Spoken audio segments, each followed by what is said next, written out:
Sahabat Carpe Diem yang mencintai firman Tuhan, kembali kita bertemu dengan renungan harian Carpe Diem dari HKBP Persiapan Reset Bumi Anggrek Bekasi untuk kita merenungkan firman Tuhan di hari ini, Kamis 7 November 2024. Kiranya di hari ini damai sejahtera Allah yang melampaui segala akal memelihara hati dan pikiranmu di dalam Kristus Tuhan kita.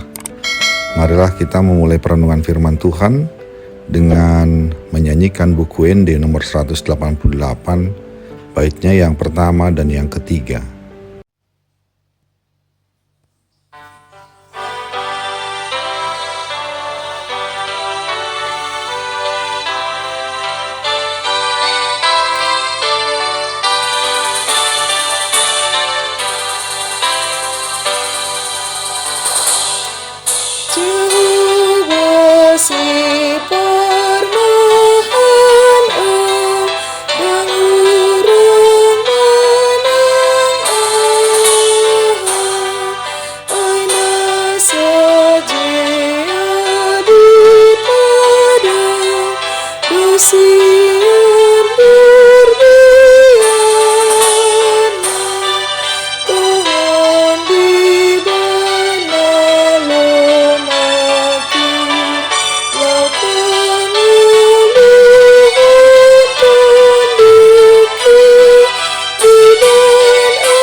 Bagian firman Tuhan untuk kita renungkan hari ini adalah yang tertulis dalam Yehezkiel 34 ayat yang ke-23.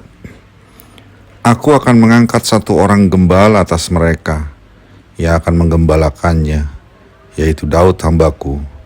Dia akan menggembalakan mereka dan menjadi gembalanya. Demikianlah firman Tuhan.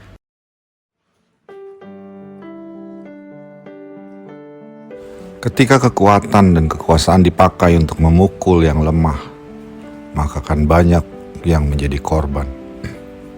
Ketika kepintaran digunakan untuk memperdaya, maka akan banyak orang yang polos, menjadi tertipu dan dikhianati.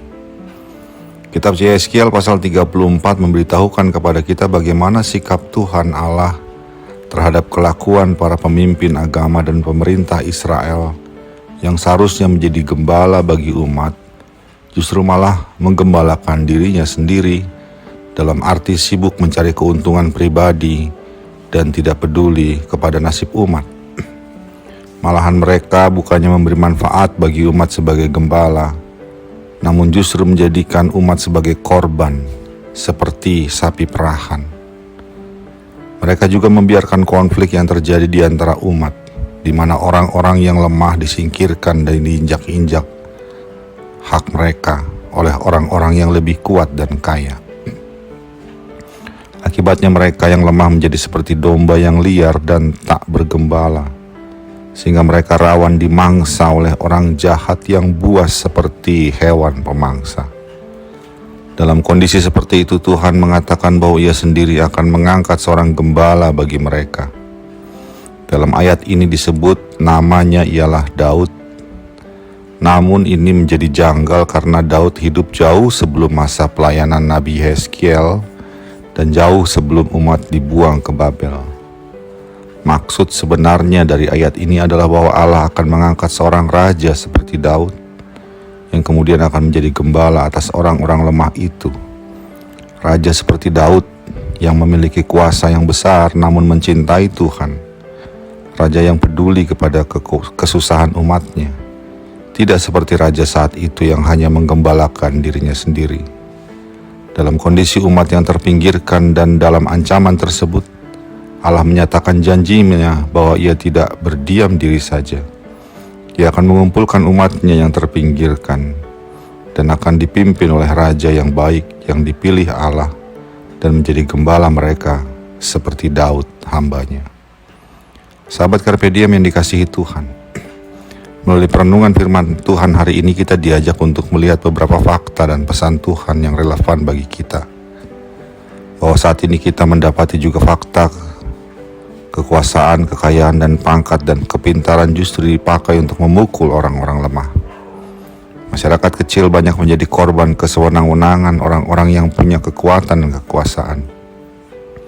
Orang yang seharusnya menegakkan hukum justru menjual hukum kepada mereka yang beruang. Akibatnya mereka yang benar namun tidak punya apa-apa dikalahkan dalam peradilan. Orang-orang yang seharusnya menjadi pengayom justru memojokkan dan meminggirkan orang kecil dan miskin demi kepentingan orang-orang berduit yang membayar mereka. Orang-orang pintar yang seharusnya membuat sesuatu yang memberi kemudahan dan manfaat bagi orang banyak justru menciptakan sesuatu yang menguras harta orang-orang kecil dan miskin. Sehingga orang-orang kecil tanpa uang, kuasa, dan kekuatan menjadi korban seperti domba yang tercerai-berai tanpa gembala. Kita pun mungkin bagian dari kelompok yang merasakan seperti domba yang tak bergembala itu. Namun demikian firman Tuhan hari ini berbicara kepada kita bahwa Allah tak pernah membiarkan kondisi itu akan terus terjadi. Ia akan membangkitkan seorang pemimpin yang peduli kepada kesengsaraan umat dan masyarakat.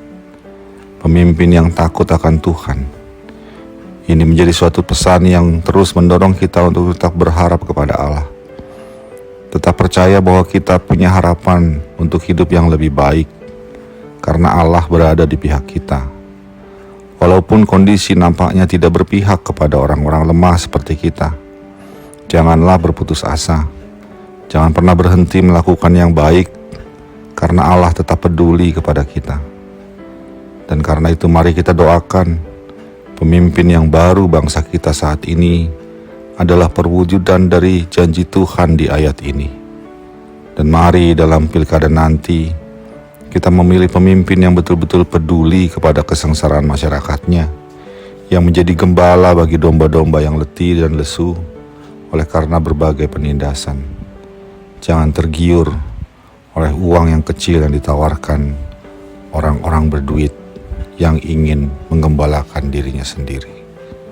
Tuhan menolong kita. Amin.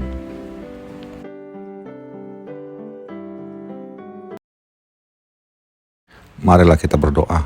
Ya Allah Bapa kami dalam Yesus Kristus, terima kasih untuk janji-Mu dan pernyataan-Mu bahwa Engkau adalah Allah yang tidak pernah meninggalkan kami.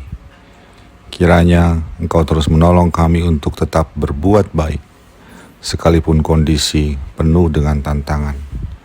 Dan kiranya kami dimampukan juga untuk mewujudkan janji-Mu itu, bahwa Engkau menghadirkan pemimpin yang menjadi gembala bagi semua. Dalam Yesus Kristus kami berdoa. Amin.